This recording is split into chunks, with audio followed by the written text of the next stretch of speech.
অনিমা, ওরা তোমাকে তাহলে ছেড়ে দিল? না, আমি ওখান থেকে পালিয়ে এসেছি। পিসিমা, পিসিমা, দেখো দেখো কে এসছে। বৌমা?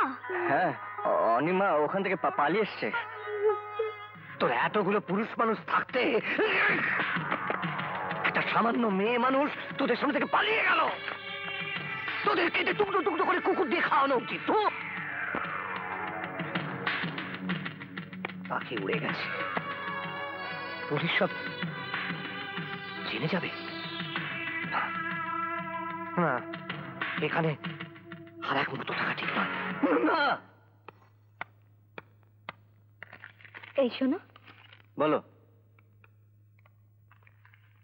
আজ তোমাকে একটা খুশির খবর দেব।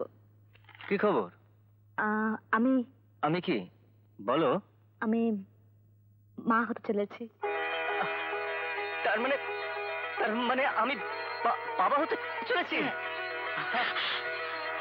এমন খুশির খবর তুমি আমাকে আগে দাওনি কেন? তুই এই সংবাদে খুশি হলেও আমি কিন্তু এই সংবাদে খুশি হতে পারলাম না। খুশি হতে পারলে না? আমার এই সংসারে বংশের নতুন প্রদীপ আসছে, আর তুমি বলছো যে? হ্যাঁ, ঠিকই বলছি। এ সংসারে নতুন অতিথি আসছে, এর চেয়ে খুশির সংবাদ আমার কাছে আর কি হতে পারে? কিন্তু তোর রক্তের সঙ্গে যদি ওই সন্তানের কোনো সম্পর্ক না থাকে, তাহলে আমি কি করে খুশি হব? কি বলতে চাইছো কি তুমি? আমি হলপ করে বলতে পারি ওই সন্তান তোর নয়। আমার নয়? একটু বুঝতে চেষ্টা কর বাবা। ওই ক্রিমিনালরা ওকে 2 মাস ধরে আটকে রেখেছিল, আর 2 মাস পর অনিমা ফিরে এসে বলছে সে মা হতে চলেছে। তুই কি বলতে চাস 2 মাস ওকে ওরা পবিত্র রেখেছিল? না, কিছুতেই না। সুনীল, ওই সন্তান তোর হতে পারে না। ওই সন্তান একটা ক্রিমিনালের। একটা ক্রিমিনালের সন্তানকে তুই নিজের সন্তান ভেবে কখনো লালন পালন করতে পারিস না।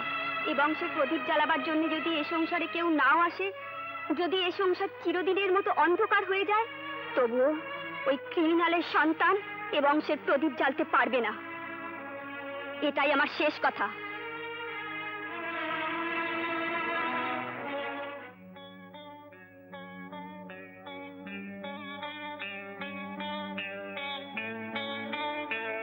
আমার স্ত্রী অপবিত্র, এখন থেকে সারা জীবন আমি অপবিত্র স্ত্রীর সঙ্গে ঘর করব?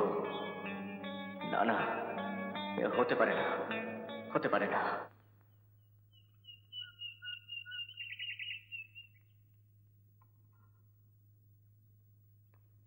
দাঁড়াও, কি হলো? ব্রেকফাস্ট না করে চলে যাচ্ছে? না, আমি খাবো না, আমার শরীরটা ভালো নেই।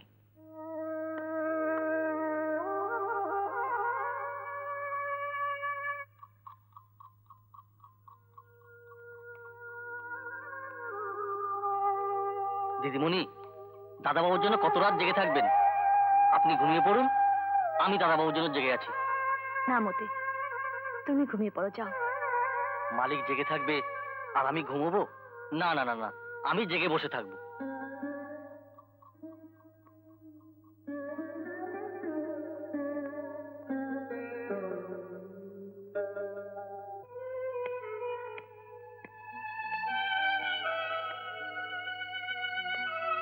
দাঁড়াও, সমস্ত রাত কোথায় ছিলে? বাইরে। বাড়ি ফিরলে না কেন? কোথায় ফিরবো? কার কাছে ফিরবো? কেন? তুমি তোমার ঘরে আসবে, তোমার স্ত্রীর কাছে আসবে। স্ত্রী বলতে পারো? আমার স্ত্রী এ সংসারে থাকার উপযুক্ত কিনা? কি বলতে চাও তুমি? বলতে চাই, তুমি কি ওখান থেকে পবিত্র অবস্থায় ফিরে এসেছো? তুমি কি বলতে চাও আমাকে সে অপবিত্র করেছে? হ্যাঁ, তাই। তাহলে আমার কথার একটা উত্তর দাও। বলো। তোমার চোখে যদি আমি অপবিত্র হয়ে থাকি, তাহলে এখন তুমি কি চাও? আমার সঙ্গে সংসার করতে চাও কি চাও না? এ সমাজে আমার একটা সম্মান আছে। সবাই জানে যে আমি একজন বিচারক, আর এও জানে সবাই যে শয়তানরা তোমায় তুলে নিয়ে গিয়েছিল। আমি শুধু জানতে চাইছি তুমি আমাকে নিয়ে সংসার করতে চাও কি চাও না। না, চাই না। বেশ, আমি চলে যাচ্ছি, কিন্তু আমার গর্ভে যে তোমার সন্তান আসছে, সে ভূমিষ্ঠ হলে তাকে কি তোমার হাতে তুলে দিতে হবে? সন্তান? কার সন্তান? ও আমার সন্তান নয়। ও সেই ক্রিমিনালটার সন্তান যে তোমাকে তুলে নিয়ে 2 মাস আটকে রেখে দিয়েছিল আর বলেছিল ওর বাবাকে যদি আমি মুক্তি না দিই ওরা তোমাকে অপবিত্র করে দেবে, ওরা তোমাকে অপবিত্র করে দেবে। আর আর ওর বাবাকে আমি মৃত্যুদণ্ড দিয়েছি, তাই ওরা তোমাকে অপবিত্র করে আমার কাছে পাঠিয়েছে, এটা আমার বিশ্বাস। তাই এই সন্তানকে আমি স্বীকার করি না।